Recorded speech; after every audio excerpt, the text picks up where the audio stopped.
The first step towards achieving your dreams is having the right coach. Get the best education with Aadhshala and make your NET UPSC economics dreams come true. Download the app now. Fifth 5 year plan, 5वें 5 year plan पे पहुंच गए। और 5वें 5 year plan की duration क्या होगी? 5वें 5 ईयर प्लान की ड्यूरेशन होगी 1964 से 1969। अब इसके टारगेट क्या थे? टारगेट था इसका I think 4.4%, actual growth rate था इसका 4.8%। यस, ठीक। ओरिजिनल जो इसकी अप्रोच थी वो सी सुब्रमण्यम ने दिया था, यानी कि थ्योरेटिकल जो इसका कॉन्सेप्ट था वो सी सुब्रमण्यम ने दिया है, और जो इसका प्रैक्टिकल अप्रोच है वो है धार, जिसका पूरा नाम आपने सुना ही होगा, बहुत पॉपुलर इकोनॉमिस्ट हैं। इनका पूरा नाम है डीपी धार, लेकिन इनको धार कमेटी या फिर इन सब चीजों के नाम से ही जाना जाता है, इन सब नामों से ही जाना जाता है। ठीक, अब देखिए टारगेट 4.4 रखा, लेकिन एक्चुअल ग्रोथ 4.8% की आई, तो क्या है? सक्सेस है। तो हमको देखना है कि सक्सेस क्यों हुआ और इस सक्सेस से हमने आगे वाले प्लान के लिए क्या सीखा। अगर आपने मेरे सारे 5 ईयर प्लान को समझा है तो मैं आपको एक बात समझाना चाह रही हूँ कि मैंने जब 5 ईयर प्लान पढ़ाए तो मैंने उसमें आपको 3 चीजें बताने की कोशिश की कि टारगेट ग्रोथ रेट क्या था, एक्चुअल ग्रोथ रेट क्या था, फेलियर हुआ तो फेलियर क्यों हुआ और उस फेलियर से हमने क्या सीखा और आगे हमने क्या अप्रोच किया। अगर उसमें सक्सेस हुआ तो हमने सक्सेस को भी एनालाइज किया अच्छे तरीके से और फिर मेजर करने की कोशिश की कि ये जो सक्सेस है why this is a success, और जो सक्सेस हमें मिल रहा है उसको हम कैसे सस्टेनेबल सक्सेस बना सकते हैं। यानी कि अगर इस प्लान में सक्सेस है तो हमारा फोकस ये भी तो है ना कि नेक्स्ट प्लान में भी सक्सेस रहे। अगर इस प्लान में सक्सेस है, नेक्स्ट प्लान में सक्सेस नहीं है, तो that is a waste of time, right. अब देखिए, अब हमें ये प्लान को समझने से पहले ना एक बैकग्राउंड स्टोरी समझनी पड़ेगी, वो मैं आपको समझाती हूँ। 1970, आपने 1970 का एक ऑयल प्राइस शॉक पढ़ा होगा। ऑयल प्राइस शॉक वर्ल्ड में आया था, यानी कि जितनी भी ओपेक कंट्रीज थी, ओपेक कंट्रीज ने क्या किया था? OPEC country refused to supply oil. OPEC country ने क्या किया था? मना कर दिया था। किस चीज के लिए मना कर दिया था? ऑयल को सप्लाई करने के लिए मना कर दिया था। क्यों मना कर दिया था ऑयल को सप्लाई करने के लिए बेटा? क्योंकि उनको प्राइस ज्यादा चाहिए थे और थोड़ा जियोपॉलिटिकल रीजन भी है कि जो यूएस है वो ईरान में इन्वेड कर रहा था और यूएस में ईरान वॉर भी चल रहा था, इन दोनों के बीच में कुछ टसल चल रहा था जो आपको इंटरनेशनल रिलेशन में पढ़ने के लिए मिलेगा। तो जो ओपेक कंट्रीज थे उन्होंने सप्लाई ऑयल जो था वो बंद करने के वो सप्लाई करना कम कर दिया था। तो जो उससे प्राइस था बेटा वो क्या हो गया था? अप्रोक्सीमेटली आई थिंक 300% से बढ़ गया था। समवेयर बिटवीन 250 to 300% से हमारा ऑयल प्राइस बढ़ गया था। अब इस चीज को समझने की कोशिश कीजिए। अब इकोनॉमी में क्या था? इकोनॉमी, मैक्रो इकोनॉमिक्स को पढ़ते हैं। मैक्रो इकोनॉमिक्स में क्या है कि आपने क्लासिकल को पढ़ा। क्लासिकल ने क्या बोला था कि जो डिमांड और सप्लाई है उनको फ्री छोड़ दो। फिर आपने कीन्स को पढ़ा। कीन्स ने क्या बोला? नहीं फ्री मत छोड़ो, लिमिटेड इंटरवेंशन रखो। लिमिटेड इंटरवेंशन जब हमने प्लानिंग पढ़ा था उसमें भी पढ़ा था कि लिमिटेड इंटरवेंशन रखो। फिर उसने बोला ठीक है लिमिटेड इंटरवेंशन रखते हैं। फिर उसके बाद में न्यो क्लासिकल आए। न्यो क्लासिकल ने बोला कि सरकार को फैसिलिटेटर का रोल प्ले करना चाहिए, ठीक, और साथ में वो करना चाहिए। तो इन सब टाइम ड्यूरेशन के बीच में ना इन्फ्लेशन के बारे में सब जानते थे, डिफ्लेशन के बारे में सब जानते थे, रिसेशन के बारे में जानते थे। लेकिन 1970s की जो प्रॉब्लम हुई उसकी वजह से एक नए टर्म का इजाद हुआ, दैट इज स्टैगफ्लेशन। आपने ये वर्ड कहीं ना कहीं बहुत बार सुना होगा कि स्टैगफ्लेशन हो गया, ठीक, यानी कि प्राइस भी बढ़ रहे हैं और ग्रोथ भी कांस्टेंट है। प्राइस भी बढ़ रहे हैं और ग्रोथ भी कांस्टेंट है, ठीक। तो जो मैक्रो इकोनॉमी में स्टैगफ्लेशन का कॉन्सेप्ट है, इसमें जब सारी थ्योरीज फेल हो गई, फिलिप्स कर्व आया। फिर आपने बहुत डिटेल में इस चीज को पढ़ेंगे मैक्रो इकोनॉमिक्स में कि जैसे फिलिप्स कर्व था। फिलिप्स कर्व की थ्योरी जो थी वो फेल हो गई थी इसमें। फिलिप्स कर्व क्या कहता है? फिलिप्स कर्व आपको रिलेशन बताता है अनएम्प्लॉयमेंट और इन्फ्लेशन के बीच में। अनएम्प्लॉयमेंट और इन्फ्लेशन के बीच में बताता है। वो सारी जितनी भी इकोनॉमिक्स की थ्योरी थी अभी तक वो फेल हो गई। अब देखिए, आपको क्या लग रहा है कि इस चीज का इम्पैक्ट कुछ भी इंडिया में नहीं पड़ा होगा? व्हाट डू यू थिंक कि अगर वर्ल्ड इकोनॉमी में इतना सब कुछ हो रहा है तो क्या उसका कुछ भी इम्पैक्ट इंडिया में नहीं पड़ा होगा? आज मैं आपको एक चीज बता देती हूँ, इस चीज को ना, आप इस कॉन्सेप्ट को आप बहुत अच्छे से समझ लीजिए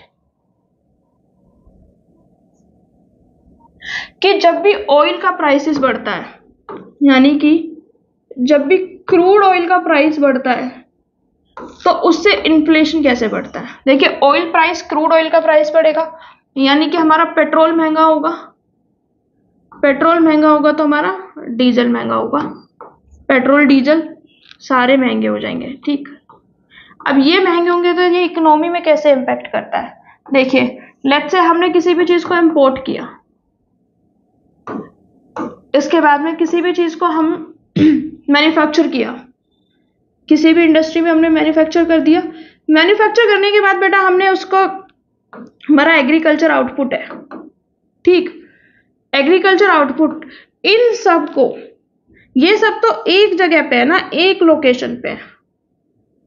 इसको एक एंड यूजर तक ले जाने के लिए, हम एक एंड यूजर को ले जाने के लिए रोड के थ्रू लेकर जाएंगे ना। रोड के थ्रू लेकर जाएंगे तो क्या होगा? अब पेट्रोल का दाम बढ़ गया है तो कोई भी घर से थोड़ी ना देगा, वो अपने प्राइसेस के दाम बढ़ाएगा। प्राइसेस का दाम बढ़ने का क्या मतलब है? रॉ मटेरियल का दाम बढ़ गया है ना। देखिए, बहुत सिंपल सा लॉजिक है। एक किसान है, एक किसान ने फसल को उगाया, फसल को उगाने के बाद वो बेचने गया, सर पे रख के थोड़ी ना बेचने जाएगा, ट्रैक्टर में तो भर के लेके जाएगा। अब उसको भर के लेके जाने का खर्चा ही इतना ज्यादा आ रहा है तो वो क्या कर सकता है उस चीज में? Nothing, he will add that cost to the cost of production ना।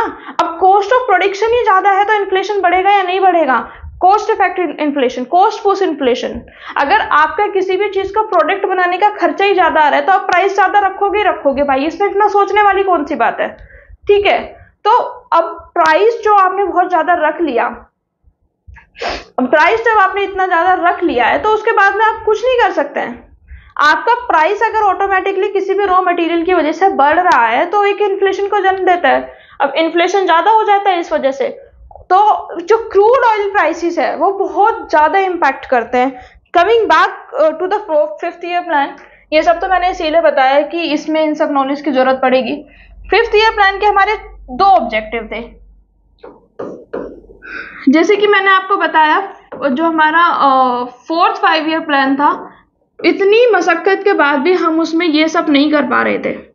क्या नहीं कर पा रहे थे? इतनी मशक्कत के बाद भी हम ये नहीं समझ पा रहे थे कि गरीबी कम क्यों नहीं हो रही है।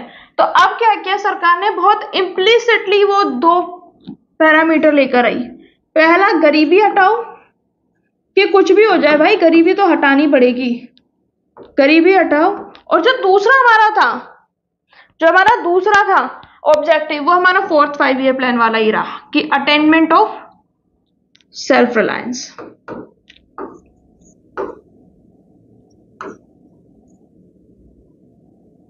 ठीक, यानी कि गरीबी हटाओ बहुत ज्यादा न्यूज में आ गया।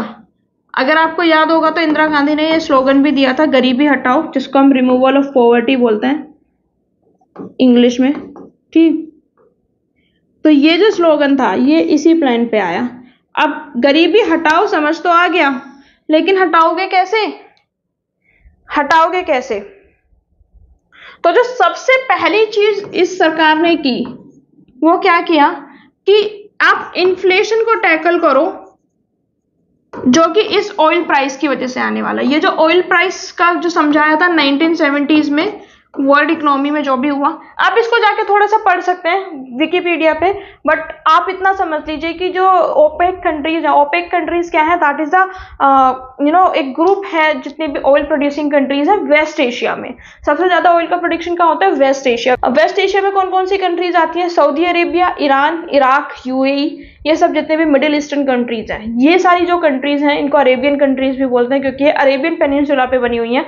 और इनको इनको मिडिल ईस्टर्न कंट्रीज भी बोलते हैं। सबसे ज्यादा ऑयल का जो प्रोडक्शन है वो यहाँ पे होता है, और इन्होंने एक अपना कार्टेल बनाया हुआ है जिसको हम बोलते हैं ओपेक। आपने बहुत सारा कभी अखबार पढ़ा होगा तो सुना होगा OPEC, oil and petroleum exporting countries, oil and petroleum exporting countries, OPEC इन्होंने बनाया हुआ है बेटा। अब जो ओपेक इन्होंने बनाया हुआ है ये रेगुलेट करते हैं प्राइस को। इनके हाथ में पावर होती है वर्ल्ड इकोनॉमी को इन्फ्लेट करने की। अगर इनको कहीं भी इन्फ्लेशन लाना है या किसी भी देश में इनको इकोनॉमी को डिस्टर्ब करना है, what they do increase the price of their fuel और क्रूड ऑयल। तो इसकी वजह से जो सबसे पहली चीज सरकार ने बोली, क्योंकि हर बार देखिए पिछले 4 प्लान में क्या हो जा रहा था, पिछले 4 प्लान में क्या हो जा रहा था कि या तो आपका फेमाइन आ जाएगा, या फिर आपका इन्फ्लेशन आ जाएगा, या तो 1971 वॉर की वजह से इन्फ्लेशन आ जाएगा, नहीं तो इंडिया चाइना वॉर की वजह से इन्फ्लेशन आ जाएगा, ड्रॉट आ जाएगा। तो जो इन्फ्लेशन था ना वो बहुत ज्यादा इंपैक्ट कर रहा था हमारी इंडियन इकोनॉमी को, इतना ज्यादा इंपैक्ट कर रहा था इंडियन इकोनॉमी को कि इसने एक तरीके से जो गरीब लोग हैं ना उनकी ग्रोथ को ही पैरालाइज कर दिया था। तो सबसे पहली चीज जब हमने बोला कि हमको गरीबी हटाओ करनी है, तो इंदिरा गांधी ने क्या बोला, इंदिरा गांधी ने बोला कि भाई कुछ भी करो लेकिन ये इन्फ्लेशन का इम्पैक्ट जो है वो गरीबों तक नहीं पहुंचना चाहिए। तो सबसे पहली चीज इन्होंने क्या किया, their objective was to tackle, I will write the exact statement, to tackle economic crisis arising out of runaway inflation fueled by hike in oil prices। वो जो runaway inflation है जो हमारे पास वेस्ट एशिया से आ रहा है फ्यूल प्राइस को hike होने की वजह से, मैंने आपको बताया इन्फ्लेशन कैसे आता है, उसको हमको कंट्रोल करना है। लेकिन उसके साथ में दूसरी प्रॉब्लम क्या हुई कि ये wholesale could not control price of wholesale wheat. ठीक है, होलसेल व्हीट का जो प्राइस था ये उसको कंट्रोल नहीं कर पाए बेटा साथ में। ठीक है, इतना समझ में आया, 2 ऑब्जेक्टिव्स थे। ठीक, अब ये होगा कैसे, ठीक है, हमने क्या किया इसमें कि हमको हाई रेट ऑफ ग्रोथ को लेके आना है, इनकम डिस्ट्रीब्यूशन जो है वो बेटर करना है, इनइक्वालिटी को कम करना है, हमारी जो डोमेस्टिक सेविंग रेट है वो बढ़ाना है। और इसी के साथ में हमारा एक प्रोग्राम आया जिसको हम बोलते हैं मिनिमम नीड्स प्रोग्राम। अगर आपको वीडियो अच्छी लगती है तो please like it, share it with your friends, subscribe to the channel. Subscribe करने के बाद नोटिफिकेशन बेल को जरूर ऑन करें ताकि नेक्स्ट टाइम में जब भी वीडियो लेकर आऊँ वो जल्द से जल्द आपको मिले।